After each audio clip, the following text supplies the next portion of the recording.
শুধুমাত্র দুটো সামগ্রী দিয়ে আজকে আমার গিন্নি বানিয়ে নিল খুব টেস্টি একটা স্ন্যাক্সটা বানানোর জন্য প্রথমে দুটো মিডিয়াম সাইজের আলু নিয়ে সিদ্ধ করে নেবেন। তারপর আলুগুলোকে ভালো করে ম্যাশ করে সাইডে রেখে দিন। আরেকটা বলে 1 কাপ বেসন চেলে নিয়ে 1 চুটকি হিং, আধা চামচ হলুদ গুঁড়ো, জিরে গুঁড়ো, লাল মরিচের গুঁড়ো আর স্বাদ মতো নুন মিশিয়ে নেবেন। 1 কাপ বেসনে 1 কাপের মতো জল অল্প অল্প করে ভালো করে জলজলা করে মিশিয়ে নেবেন, যাতে কোনো লাম্পস না থাকে। এরপর কড়াইতে সাদা তেল গরম করে গুলে রাখা বেসনটা দিয়ে 2 মিনিট মান ভেজে নিন। বেসনটা অল্প ভাজা হওয়ার পর এখানে ম্যাশ করা আলুটাও দিয়ে দিলাম। তার সাথে অল্প নুনও অ্যাড করে দিতে পারেন।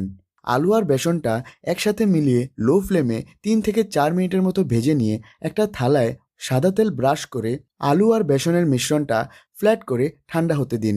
ঠান্ডা হওয়ার পর মিক্সচারটা ছোট ছোট করে কেটে শেপ দিয়ে দিবেন। এখানে ট্রায়াঙ্গেল শেপ করে কেটে নেওয়া হচ্ছে, আপনারা চাইলে ছোট ছোট কিউবের শেপও দিতে পারেন।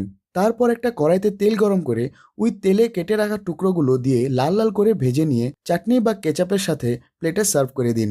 এই সিম্পল রেসিপিটা খেতে অনেক দারুণ হবে। ঘরে ট্রাই করে নিশ্চয়ই জানাবেন। আর হ্যাঁ, লাইক আর ফলো করতে ভুলবেন না।